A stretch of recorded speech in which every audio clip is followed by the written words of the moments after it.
Welcome back to the Deep Dive. This is episode 9 of our series, and we're digging into the minds that really built modern economics. Last time we were in a very different world. We were navigating the really intricate, almost beautiful landscape of pure theory with Irving Fisher. Absolutely. It was all about his elegant, mathematically unified structure of utility and capital and interest.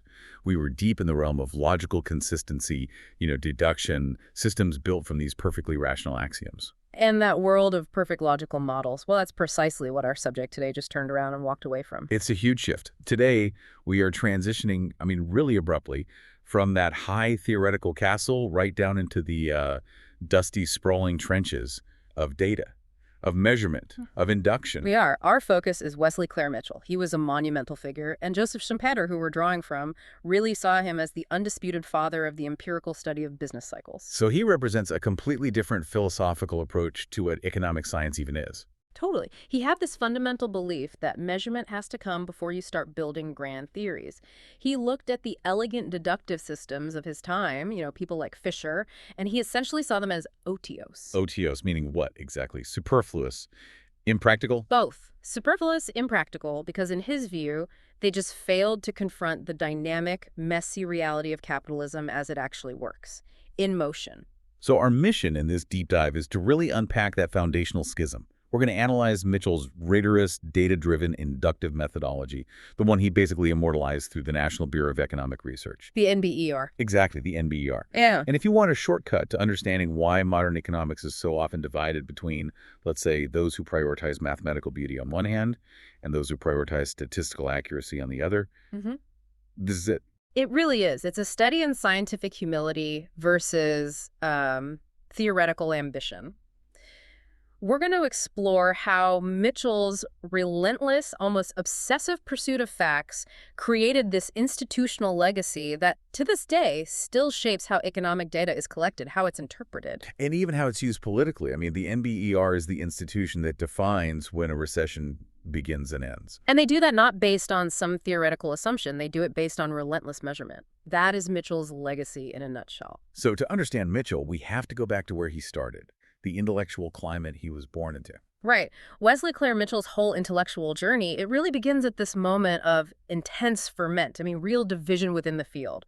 Schumpeter frames his emergence within what he calls the Marshallian epoch. Okay, so that's roughly the 1890s and the first decade of the 1900s. Exactly. And this was a period of enormous intellectual and professional growth, especially in the United States, where the economic profession was just blossoming. But this growth wasn't smooth or harmonious. It was a fight. It was absolutely a fight. It was defined by three major and often conflicting streams of thought that were all battling to define what the new economics would be.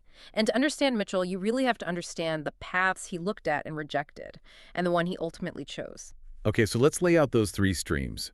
This is the ideological battlefield that Mitchell had to navigate. So the first major tendency was this novel and often really passionate preoccupation with social problems and the resulting demand for social reform. This makes sense. You've got rapid industrialization. You've got all the problems that come with it. Poverty, horrible working conditions, incredible inequality. Right. And this movement was energized by all those visible ills. Internationally, this focus was probably best exemplified by the German sociopolitik, which is just social policy. And the core argument there was that economics could not and should not be divorced from ethical and policy considerations. A huge shift, a move away from these detached, sort of high-minded philosophical discussions of the past and toward a recognition that economists actually have a moral role to play. A moral role in this new industrial reality, absolutely. So that's stream number one. The second major current was the rise of economic history as a discipline. And this wasn't just, let's learn about the past. This was an intellectual claim. A forceful one. The historians were arguing that economic history needed to be a core academic requirement. Their argument was that economic laws weren't these universal, timeless constants like the laws of physics. Right. They were shaped by history, by institutions, specific legal frameworks, culture, context. Precisely. And there was a lot of controversy over this. Was history just some interesting background note, or was it essential to any real economic understanding? The historians basically staked a claim against pure abstraction. They said institutional context is paramount. You can't understand an economy without it. Okay, so you have the social reformers and the historians, and the third stream, which we've been tracking, was neoclassicism. Marginalism, yeah. The development of the new theoretical organon. The new toolkit. The new toolkit. This was the system being built on marginal utility, rational choice, and that mathematical framework of Walras, Jevons, and Menger. This framework was trying to fit the entire economic universe into a coherent, simultaneous set of equations. The goal was general equilibrium. And it was fighting for its life, really. It was struggling for intellectual dominance against the leftovers of the classical views, Ricardo and Mill. And its big promise was scientific rigor. This new mathematical deduction promised a level of precision that economics had never had. But it came at a cost. And the cost was? The cost was excluding all the messy details, the details of history that the historians cared about, and the social concerns that the reformers were focused on. Wow. So you can just feel the tension. You've got the policy reformers on one side demanding immediate practical solutions to real-world suffering. Then you have the historians demanding context, saying none of your theories matter if they aren't grounded in reality. And then you have the theorists saying, no, we need mathematical purity and logical consistency above all else. And in the American setting, which was professionalizing so rapidly, these competing demands were incredibly divisive. This was the world Mitchell was operating in. So where'd he land? He essentially synthesized the commitment to social relevance from the reformers with the rigor of historical investigation from the historians. And in doing so, he chose a path that systematically, and I mean systematically, rejected the theoretical purity of marginalism. He didn't want the abstract model. No, he took the high historical road, but with a twist. He focused on measurable, repeatable facts. The intellectual currents of the 1890s just solidified his belief that any meaningful science of economics had to be grounded in the dynamic, measurable realities of the economic process itself, not in abstract logical puzzles. Which is what leads him to be labeled an institutionalist, though, as we'll see, he was a very particular kind of institutionalist. A very scientific one, you could say. So Mitchell is often lumped in with the American Institutionalist school, right? Usually alongside someone like Thorstein Veblen. But Schumpeter's analysis really helps us add some nuance to that label. He helps us define what Mitchell actually took from that tradition. He does. Schumpeter's argument is that Mitchell remained an institutionalist his entire life, but only if we define the school by two very specific core principles. Okay, what are they? The first is a refusal to treat theory as a mere convenience to be discarded at will. Meaning you can't just invent a theory to fit your argument. It has to be constantly tested against reality. It has to be accountable to the facts. Constantly. And the second principle is, I think, even more interesting. It's a deep recognition of unconscious preconceptions, ideologies, basically, that invariably influence and often, in Schumpeter's word, enslave researchers. That second point about the preconceptions, that feels like where Mitchell's vision becomes really unique. It's not just about simple political bias. Exactly. It goes so much deeper than that. He saw economic thinking as being constantly vitiated, constantly corrupted by these unconscious ideological biases. And he realized this was far deeper than just, a conscious political prejudice or being sponsored by some special interest group. So where does the bias hide? It hides in plain sight. It's in the very structure of the logical system we choose to use. It's in the terminology we adopt. And most importantly, it's in the initial postulates, the starting assumptions that we accept without question. And because they're baked in from the start, they become almost invisible to the researcher who's using them. That must have been a deeply unsettling idea for him. I mean, if your very tools of thought are tainted by unconscious bias, how can you ever hope to achieve objective science? Well, Mitchell's answer was pretty radical. You have to radically increase the factual density of the research. You shift the entire focus away from internal logical consistency, whether your model makes sense on its own terms, to external empirical consistency. Does your model match the facts on the ground? And this brings us right to the challenge of understanding what he meant when he said he rejected theory. It's a semantic minefield, because he's famous for rejecting theory. But of course, he had to use conceptual maps to organize the mountains and mountains of data he gathered. So we have to be very specific about what he was rejecting. So what was his target? His target was theory in the sense of a grand, initial, explanatory hypothesis, or what you might call a monistic explanation. Monistic, meaning a single cause explanation. Precisely. A monistic explanation would be a theory that says the business cycle is only caused by changes in the money supply, or it's only caused by technological innovation, or, and this was a famous one in his era, it's only caused by sunspots affecting crop yields. Right. He rejected the whole idea of positing a single, complete explanation right at the start of your investigation. He did, because he understood that doing so biases the entire research effort. From that moment on, you're not looking for the truth. You're looking for evidence to confirm your one chosen hypothesis. So, for Mitchell, the theory, the explanation, it should be the result of the study. It should be the result of, or at the very least be suggested by, detailed factual and statistical study. The theory should be the conclusion, not the premise. Okay, so that's the kind of theory he rejected. What kind of conceptual framework did he accept? What were the tools he allowed himself? He had absolutely no objection to theory in the sense of a conceptual tool or a schema used purely to organize complex, dynamic facts. He wasn't just throwing numbers in a pile.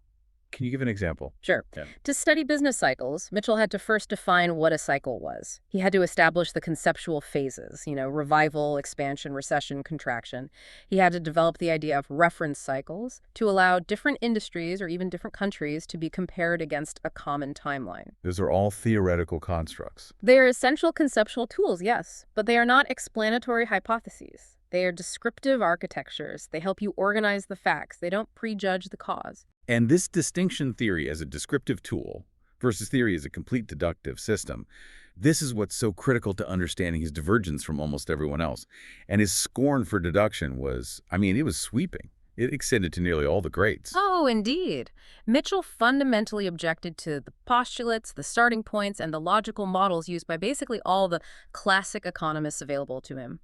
And this is where we get what Schumpeter calls a profound aha moment in understanding Mitchell. The moment where he says all these great theoretical systems spanning centuries and totally different political views were all much of a piece. It's just an astonishing statement when you see who he grouped together. We're talking Plato, Quesnay, Kant, Ricardo, Karl Marx, Cairns, Jevons, and even Alfred Marshall. How on earth could he unify such a ridiculously diverse group? What bound them all together, in Mitchell's very critical eye, was their shared methodology. They all relied on starting with a set of abstract, non-empirical, initial assumptions postulates, and then deducing the entire economic structure from those first principles. Let's break that down. So for someone like Ricardo, or for Marx, the starting postulate would be something like the labor theory of value. Right, or maybe a simplified view of a homogeneous, perfectly rational economic man. It's an assumption you make at the beginning. Okay, and for the marginalists, like Jevons or Marshall? The postulate was the axiom of utility maximization, the idea that everyone is always trying to maximize their utility and the focus on marginal changes. And even though their structures were way more mathematically sophisticated, Mitchell saw them as being just as flawed. Why? Because their foundational principles were accepted a priori. They were accepted before the fact without sufficient empirical testing of the dynamic process of the actual economy. And this explains why he just completely parted ways with his own contemporaries, people like Walras, Pareto, and our guy from last time, Fisher, who were all obsessed with building these massive general equilibrium models. He just dismissed their efforts. Their work focused on these really abstract questions like the determinacy and consistency of their models. Is the math sound? Does the system of equations have a solution? He saw all of that as mere playing with the postulates. So the whole purpose of the Lausanne School, for example, was to prove that their system of simultaneous equations, which represented the economy in a static state where all markets cleared, was logically sound. And Mitchell just thought that entire exercise was completely irrelevant. It had nothing to say about why people lost their jobs or why factories shut down or why the economy constantly fluctuated between boom and bust. He saw this pursuit of logical elegance on what he called arid ground as fundamentally otiose. Because even if the math was perfect, the initial assumptions were either, tainted by ideology or they simply lacked any empirical grounding in the real dynamic world. Now, Schumpeter does suggest that while Mitchell's aversion to this was understandable, given how purely abstract some of the theorizing was at the time, this reluctance to formalize his own conceptual schema was arguably a limitation. It meant that his own profound insights stayed embedded in factual description. It made it harder for other economists to take his work and synthesize the latent logic into a broader, more formalized theory of dynamics. He basically sacrificed logical completion for factual depth. He didn't want the perfect theory. He wanted the right facts. And that meant he had to tackle the most complex, dynamic problem capitalism had to offer, the business cycle. And that required years of solitary, factual immersion before he could even think about institutionalizing the process. Absolutely. Mitchell's credibility as the father of empirical economics wasn't just declared. It was built on this early foundation of pure factual mastery, demonstrated long before the NBER ever existed. His earliest works were these incredibly deep dives into American financial history, and they served as his intellectual proof of concept. The first big one was A History of the Greenbacks, right? Mhm. Published in 1903. It was all about the financial chaos during the American Civil War. It was. And you have to understand, this was not just a history book. It was an exercise in quantitative detective work. During the Civil War, the U.S. government issued massive amounts of fiat paper currency, the greenbacks, which had no gold or silver backing. And that created massive financial instability and inflation. Of course. So Mitchell went in and meticulously tracked the actual prices, the wages, the exchange rates, everything during this era of non-convertible currency. He was trying to see what really happens. But what were his key empirical takeaways from digging into the greenback era? What did he learn about how an economy actually responds when you just print money that isn't backed by anything? Well, he delivered a really powerful corrective to the simplified classical monetary theory of the time, like the quantity theory of money. Mitchell showed that the real economic effects of the greenback issue were far, far more complex than those simple models predicted. He found that prices and wages didn't just adjust uniformly and immediately. Not even close. For example, he found that wages, which were often driven by long-term labor contracts and just institutional friction, lagged significantly behind the rising price level. So his work was providing quantitative proof that the monetary mechanism isn't this frictionless, instantaneous thing. It showed that when the currency supply changes, there are real, measurable, distributional consequences. Yes, some people, like those on fixed wages, suffered disproportionately during that inflationary period. It wasn't a neutral event. So after mastering that, he followed it up with gold, prices, and wages under the greenback standard in 1908. These works established his reputation. He showed he could grapple with real-world financial chaos and extract measurable economic consequences. He had profound respect for the sequence and the timing of how economic adjustments actually play out. And all of this mastery of the data led him directly to his core intellectual passion, which was understanding business cycles. And he had a very specific take on them. He didn't see them as external shocks. No, he saw them as something fundamentally internal. Mitchell viewed economic cycles as a phenomenon inherent in the capitalist process. This was a crucial insight. Why was that so different? Because many classical thinkers treated economic downturns as these external disruptions. A war, a bad harvest, a banking panic. Something from the outside hitting a system that would otherwise be stable. Mitchell argued that the profit-seeking, investment-driven nature of capitalism itself generated the cyclical boom and bust. And he had a key variable in mind. He did. He believed that profits were, and I'm quoting here, evidently somehow, but in any case, closely connected with the processes of investment. That's a fundamentally dynamic, self-reinforcing perspective. Yeah. He realized the system could never just settle into a stable equilibrium because it was always generating the conditions for the next phase of the cycle. Exactly, which all culminates in his major early contribution, the 1913 book, simply titled Business Cycles. Schumpeter calls this the proof by which he showed himself a master of his craft. And it wasn't just a book. It was a foundational blueprint for decades of research to come. Okay, so this 1913 work is central to his whole legacy. If it's the masterpiece of his method, we need to know what was actually in it. What was the structure and the content of that study?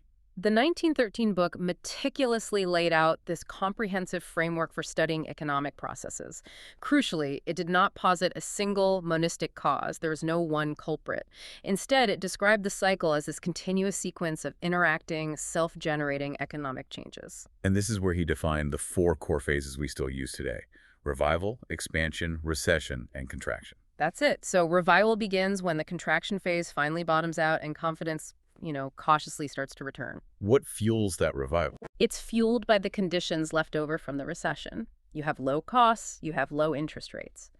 As investment begins to pick up, that revival turns into expansion.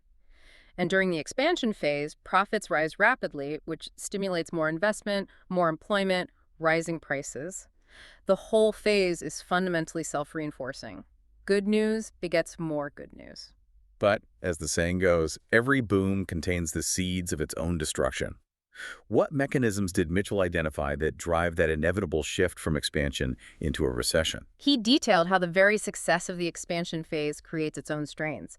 Input costs, wages, raw materials, interest rates, they all start to rise, often disproportionately, and that starts to squeeze profit margins. And the system starts to hit its limit. It runs into bottlenecks. Bottlenecks in productive capacity, bottlenecks in finance.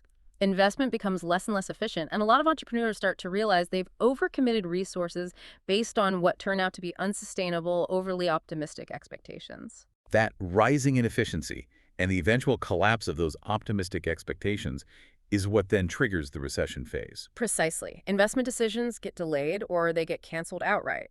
And the cumulative effects of all the financial strains, things like high debts and falling collateral values, lead to the rapid downturn, the contraction, which then feeds on itself through falling consumption and widespread business failures. So the real genius of the 1913 book wasn't some new mathematical formula. It was the meticulous collection and juxtaposition of all these different statistical series, prices, production, employment, bank clearings, to demonstrate with data that these phases were empirically consistent, and that the cycle was a process driven by internal capitalist logic. It was so rigorous. Schumpeter notes that its methods and its results stood up to huge amounts of later research. But the key methodological lesson that Mitchell himself derived from this personal triumph was realizing the sheer magnitude of the task. He realized he couldn't do it alone. He wrote that the huge task he had attempted to accomplish was altogether beyond the possibilities of single-handed effort. The data was too vast, the phenomena were too complex, and the research needed to be cross-national and continuous. You can't capture the entire moving pulse of dynamic capitalism by yourself. And that realization meant that the next logical step for him had to be institutional. Right. And that realization led directly to Mitchell's most enduring institutional achievement, which was the founding of the National Bureau of Economic Research in 1920. The NBER. The NBER. Schumpeter saw this not just as, another research endeavor. He saw it as an act of self-realization for Mitchell's entire scientific philosophy, and as a bold experiment in collaborative economic science. And the NBER is, it's now synonymous with objective factual economic analysis, especially when it comes to dating U.S. recessions. But its founding was so deeply rooted in Mitchell's methodological demand for collective, unbiased empirical labor. It was specifically designed to overcome the ideological pitfalls that he was so worried about. The entire goal was to remove those preconceptions by building an institution whose sole mandate was objective measurement. Nothing else. And Mitchell was its leader from the beginning. He served as the NBER's moving spirit and its kindly leader right up until his death in 1948. And his leadership style was, by all accounts, legendary. It was integral to the institution's success. How did he manage it? How did he inspire such massive, complex, collaborative work without just becoming a dictator, especially when you're dealing with all these brilliant economists with their own egos? Well, he was known for inspiring his associates without crushing their initiative. He didn't participate as a director handing down orders. He participated as a fellow worker. Schumpeter has this wonderful phrase that Mitchell would literally throw his mind into the common pool. It created an environment where empirical rigor was the only currency that mattered. Intellectual honesty was paramount. And he was very careful to avoid dictating theoretical conclusions. He allowed the NBER's results to speak for themselves, regardless of who might be politically offended by the facts. Which brings us back to the central methodological principle of the NBER. If they weren't allowed to start with an explanatory hypothesis, what was their starting point? The principle was crystal clear, and it was radical for its time. You start with the facts, and then you organize those facts into meaningful descriptive processes. The NBER's research focused entirely on collecting and organizing statistical materials that described economic processes. The dynamic flow. The dynamic flow, what the French call the mouvement du phénomène économique. This was totally different from focusing on the static economic states that occupied Walras and the early neoclassicals. Right. The classicists and the early marginalists were obsessed with equilibrium, where the economy lands, where it settles. Mitchell was focused on the path the economy took to get there, and more importantly, why it consistently overshot or undershot that point. Exactly. They pioneered these techniques for tracking cyclical movement across dozens of economic indicators: production, employment, inventories, commodity prices, you name it. And then they would identify when a broad consensus of these indicators all shifted direction at roughly the same time. And that became the basis for the NBER's famous reference cycle dating method. Which to this day is what they use to officially date the peaks and troughs in the U.S. economy. It's the definition of a recession. This shift toward tracking the dynamic process, it just seems inherently more complex than sitting down and building a deductive model. But pure statistics on their own can often be divorced from context. How did Mitchell make sure the NBER's numbers were grounded in real-world history? This is a brilliant aspect of his methodology, and it often gets overlooked when people just talk about the statistics. Mitchell recognized that statistics alone were never going to be sufficient, so he developed this crucial complementary idea of collecting business annals. Business annals, what exactly are those? They are non-statistical historical material. They're narrative accounts from newspapers, trade journals, corporate reports. They describe policy decisions, major strikes, institutional changes, even just general descriptions of market sentiment and all the important political events of the time. And why were these qualitative records so essential? They were essential for checking and illuminating the raw statistical data. So, for example, you might see a sudden, sharp spike in unemployment in the numbers. The statistics might suggest a technical recession. But the annals might tell a different story. The annals might reveal that the spike was due to a single, massive steel strike that shut down a huge part of the industry. Or maybe a key piece of legislation passed. This ensured that the numbers weren't misinterpreted as being purely cyclical phenomena when they were actually driven by a specific, identifiable event. So he literally married the rigor of quantitative measurement with the necessary depth of historical narrative. He did. And that's what made the NBER's findings so profoundly robust. They were simultaneously statistically verified and historically contextualized. It was a true methodological achievement in an age that was becoming more and more seduced by pure statistical abstraction. And the whole thing, this vast multidisciplinary task of measuring the entire dynamic process, it could only be undertaken because of that collaborative effort, all overseen by Mitchell's calm, steady leadership. That's right. And the ultimate aim of this massive, collective empirical engine, which was best exemplified by their 1946 work measuring business cycles, was not to publish the final, complete theory of the cycle. It was something more foundational. Much more. The primary goal was to create a body of facts so solid, so comprehensive, and so well organized that they could be accurately and frankly ruthlessly confronted with any theory. Mitchell was building an empirical gauntlet. So if a theorist came along with a new hypothesis, let's say a theorist posited that changes in investment precede changes in employment by exactly 6 months. The NBER data allowed for immediate, large-scale statistical testing of that claim across dozens of cycles, across different countries. he was shifting the burden of proof entirely onto the theorist. You can still go build your elegant deductive system, but Mitchell's data ensures that you can no longer just ignore the reality of the dynamic process. Exactly. And this leads to what is really the defining characteristic of Mitchell's entire body of work. It had no natural end. The job was never finished. Never. The scientific description of the dynamic capitalist process is continuous and it's unending. The economy evolves, data collection methods improve, new phenomena emerge. Schumpeter pointed out that even Mitchell's final unfinished manuscript at the time of his death, a book called What Happens During Business Cycles, was conceived merely as a beginning. And that contrasts so profoundly with the theoretical architects we've discussed, people like Walras or Broombauer or even Fisher. Their systems, by definition, aimed for logical completeness. They did. They sought to construct a theory that could, at least in principle, explain everything relevant within its own defined boundaries. Mitchell, on the other hand, accepted and even embraced the inevitability of incompleteness. And Schumpeter sees a moral dimension to this. He does. He says that acceptance is part of the moral message which speaks to us from every page he wrote. And this moral commitment was ethical, it was scientific, and it was personal. So what were the key elements of that moral message for future economists? First and foremost, Schumpeter says it was the courage to admit that he had not all the answers. In an academic environment that is so often dominated by the pressure to create grand, unified systems, Mitchell's restraint was just remarkable. He refused to force the data into a neat theoretical package if the facts on the ground suggested complexity and chaos. And crucially, he maintained his scholarly distance from the the policy marketplace. He did. Now, he was full of sympathy for humanity's economic fate, and he clearly wished for greater stability. But he refused to become a policy crusader like some of his more vocal contemporaries. You're thinking of someone like Keynes. Keynes is a perfect example, advocating for specific public spending fixes, or even Fisher, who was so dedicated to his compensated dollar plan.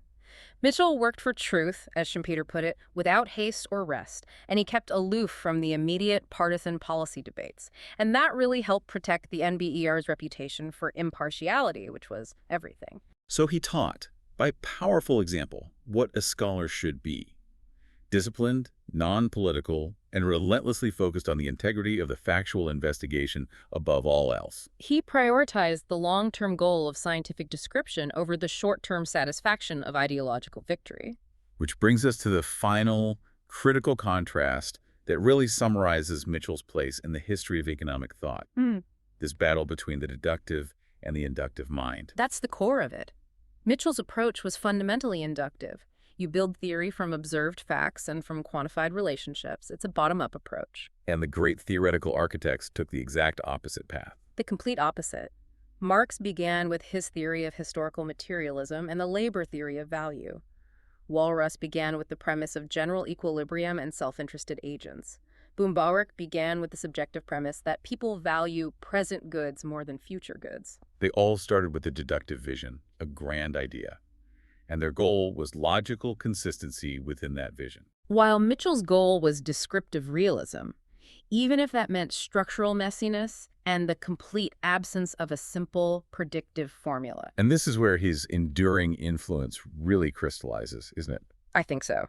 Because while the later Keynesian revolution and modern macroeconometrics absolutely absorbed the need for theoretical modeling, Mitchell ensured that data collection, statistical models, and concrete quantitative descriptions of economic dynamics became a non-negotiable prerequisite for serious economic research. His method provided what Schumpeter called the serious hope. The serious hope that empirical results could eventually be integrated into an economy's theoretical framework, forcing theory to align with quantitative reality, not the other way around. So by institutionalizing the collective measurement of facts at the NBER, Mitchell ensured that all the theoretical debates that followed would at the very least be grounded in a shared, robust understanding of what the economic machine actually looks like when it's in motion. He didn't just measure the cycle. He permanently altered how economists use facts. So this deep dive into Wesley Clair Mitchell has really shown us a necessary shift in focus.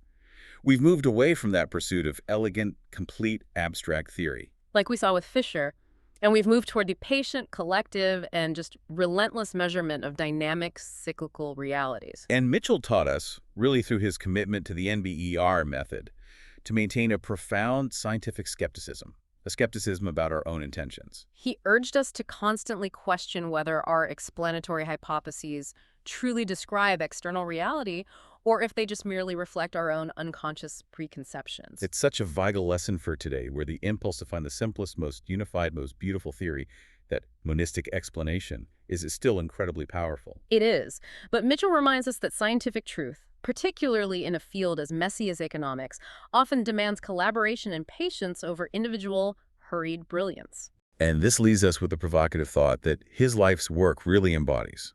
The NBER method demonstrated that truly analyzing the vast dynamic capitalist process is a task that's just too ambitious for any single mind.